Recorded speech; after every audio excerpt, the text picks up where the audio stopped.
Kumusta mga fur parents? Naghahanap ka ba ng mga quality na daily supply o needs ng mga fur babies nyo? Kami nang bahala sa inyo dahil nandito na ang Daddy's Pet para sa mga fur babies nyo. Ang pinaka-quality at pinaka-affordable pet supplies and services in town.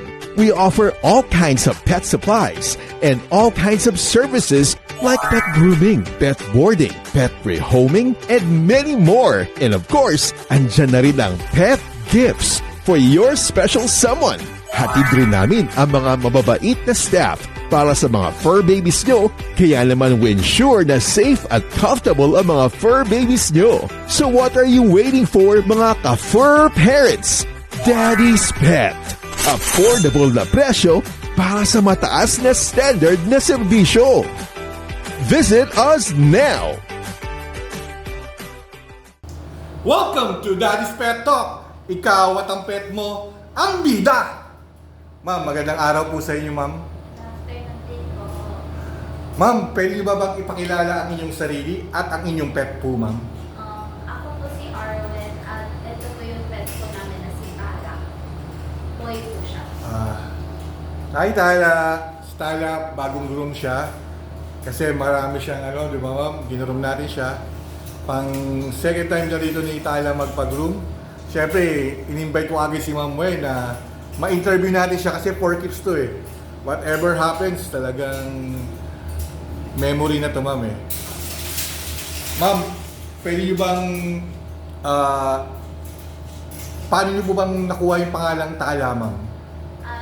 Yung Tala po, nung binigay po siya sa amin, nakasulat na po siya dun sa baby book na kasama po niya.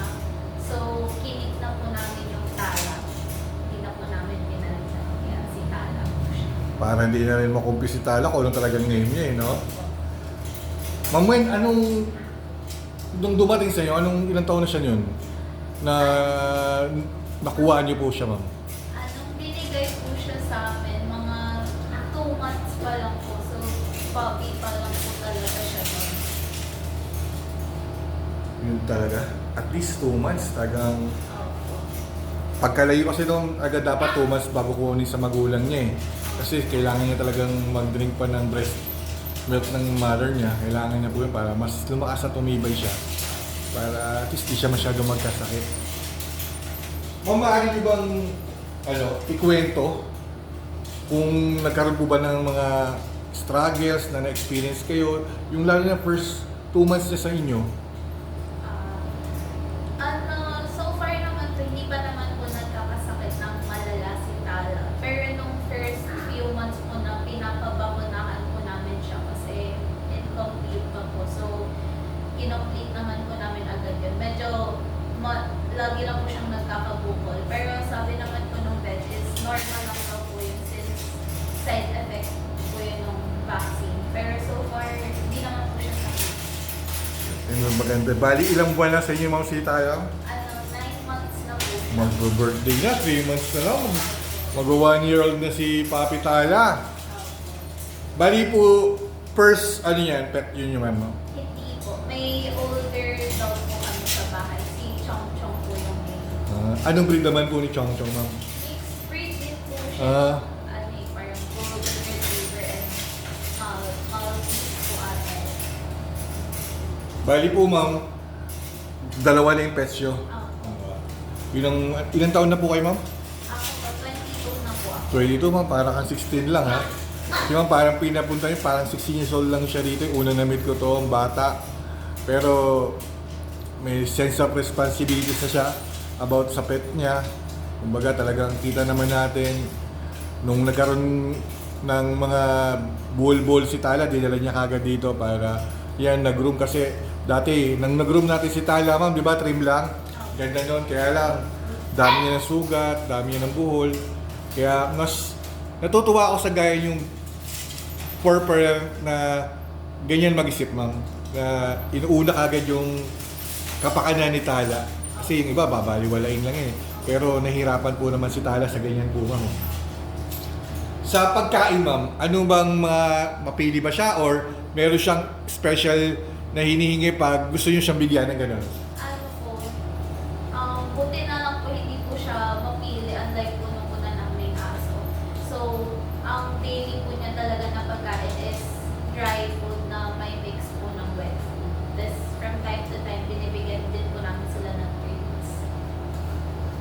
Swerte naman ni Tala. May special treats pa si Tala. Siyempre ma'am, bata ka pa. May trabaho ka na po ma'am? College Pal, student. you know. Bali, ito ma'am, siyempre, malamang sa parents mo ikaw humingi ng pera. Paano binabudget ang mga pangangailangan ng pets nyo kay Chong Chong, kay Tala po, sa pang-araw-araw po nila ma'am? Ano po, ngayon po natutunan ko po na meron po pala available online na isang box na po ng food yung nabibili, which is mas nakakatipid po compared kung isa-isa po na binibili siya. So, ayun. Ma'am, sa banding ma'am, ano mga nakikita mo na mas lalong pares kayong nagiging masaya pag ginagawa nyo ni Tala yun ma'am? Ano po, every time po na pagkakauwi po, gustong-gusto po nila ni Chong Chong na sumasama po sa akin sa kama. Nagpapakamot lang po sila ng sandals, ay okay na po sila. Sarap ng ganun no? Pag umuwi ka. Kasi, ito, paulit-ulit sasabihin na pag umalis ka, ang lungkot nila eh. Lalo na papasok sa school, lalo na pag nagka-work ka pa siguro, malungkot sila. Pero yung oras ng pagdating mo, sa likod ng pintuan ng bahay nyo, si Chong Chong at si Tala, laging naghihintay sa yan. Talagang inaabangan ka niyan. Kapag pupunta po kayo ng province or out of town or may mga lakad kayo ng pamilya nyo, sinasama nyo ba si Tala at si Chong Chong? Like sa mga malls, ganun. Meron ba kayong experience na ginagawang ganun? Si Chong Chong, hindi po namin siya maisama ng long distance kasi nasama ko na po siya ng short drive isang beses. Nagsuka po siya. Si Tata po, since kakadating lang po sa amin, hindi pa po siya nasasama sa province. Pero nasama na po siya sa mall, which is mas okay naman po. Lamig ka sa mall eh. Sarap eh, di ba? Si Tala po, nung ginulong ko yan, napakabait niyan. Steady lang siya. Ayan siya. Pero mo, alam niya, binibidyoan natin siya. Talagang nakaharap siya. Alam mo yung, grabe yung ano ni Tala rin eh. Sense of humor ni Tala na alam niya, binibidyoan siya, nakatingin lang siya. Hindi siya gumagalaw, naka-steady lang po siya. Ma'am, sa pamilya niya po bang, may tinatawag po bang alpha? May tinatawag po bang alpha sa pamilya nyo na sinusunod niya po, ma'am? Ano po, parehas po kami ng nanay ko. Sinusunod naman po nilang dalawa ni Chong. Talaga, dalawa po kayo. Kaya, ma'am, ma'am, ito ba sa mga pet nyo, ito na po ba ang tinatawag nyo pong source of happiness? May kahalintulad nyo ba sila na pag talagang sobrang saya ng pang-araw-araw at mga weeks mo, mga months, sila na ba talaga ang nagbibigay ng source of happiness sa iyo? Ano po, it can't be denied po na parte na po talaga sila ng source of happiness po na hindi lang po ako pero kami po sa bahay. Kasi, ayun po, kahit medyo masungit po sila minsan, talagang nakapaglaro po kami kasama sila. Talagang part of the family na rin sila sa inyo, ma'am, eh, no? Iba talaga yung binibigay talaga ng pets. Grabe. Sarap talaga mag-alaga po, ma'am. Ma'am Wen, ano naman po ang nabago sa buhay mo? Simula nang dumating yung mga pets mo, lalo-lalo na si Tala. Una po kasi si Chong Chong, natanggap po namin siya pandemic. So parang sobrang ganda din po sa pakiramdam nun since nasa bahay lang po kami, tapos nagdagdagan po kami ng isang companion. Lalo na po nung dumating si Tala, parang mas masaya po sa feeling kasi nakikita po namin si Chong Chong na masaya din po kasi nagkaroon siya ng companion na dog din po. Nakita rin ni Chong Chong ng source of happiness niya, si Tala rin, eh, no? Siguro, nakita naman ni Tala na kayo rin ang source of happiness nila. Talagang give and take, di ba? Para mas lalong tumagal ang mga buhay nila. Alagaan lang talaga. Makasama niya po yan talaga ng mahabang panahon to, ma'am. Ma'am Wen, syempre, kailangan mong sabihin to, magme-message ka. Lalo-lalo na kay Tala, kasi alam ko, kung gaano mo rin kamahal si Tala at inaalagaan mabuti. 5 to 10 years from now, si Tala, 5 years old or 10 years old.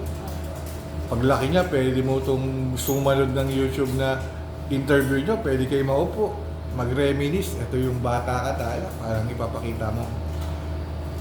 Alam natin hindi sila nakakapagsalita, pero alam natin nakakaintindi sila ng mabuti. 5 to 10 years from now, Ma'am Wen, anong gustong mong i-message kay Tala po, Ma'am? Kasama po si Chong Chong at si Sige pa. Tala. Ang gusto ko lang po maging goal kasama sa kanila is maabutan po nila yung time na ako naman po yung may trabaho at makakapag-provide po sa kanila. Ay, yun po yung isa sa ultimate goal ko po. Talagang isa kang ulirang per parent, Ma'am, na talagang dapat ka talaga maging pet owner kasi future na yung dream mo sa kanila eh. Hindi pansarili, kundi yung kapakanan ni Chong Chong at ni Tala rin po, Ma'am. Eto, Ma'am, siyempre nag-message ka. Ano naman pwede mong maipangako? Sige, sama natin si Chong Chong sa kay Tala. Anong promise mo sa kanilang dalawa? Siguro promise po namin sa kanila ni Chong Chong is we will give our best po sa abot ko na makakaya namin to provide what's best for them po lagi. Ayun. Wow, sweet naman. Sweet naman ng mami mo, Tala, oh. Eto, Ma'am, may years na ba sa inyo si Chong Chong, Ma'am? Si Chong Chong po mag 4 years old. Wala, 4 years old, pandemic baby rin siya. Eto, Ma'am, may karapatan ka para mag-advise sa mga first-timer na gusto mag-alaga, na maging pet owner at for parents na gusto talagang magkaroon ng pets na kahit ano man yan, rabbit, cat, dogs, birds, reptiles, okay yan eh. Kasi ibig sabihin yun, talagang pinangangalagaan mo yun. Hindi lang sila pet. Part of the family na kasama mo na habang buhay at apang araw-araw po. Eto, Ma'am, anong ma-advise mo sa mga first-timer na for parents na gusto mag-alaga at nakikinig na mga kapet talk natin?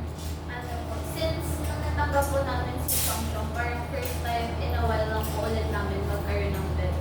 So parang medyo nakakapanibago po ulit mag-alaga. So I think ang advice ko lang is tiyagaan po talaga na konting patience lang po if makulit talaga sila sa una. And I think ayun lang po yung keys para mapamahal sila sa inyo. Maging patient lang din po sa kanila.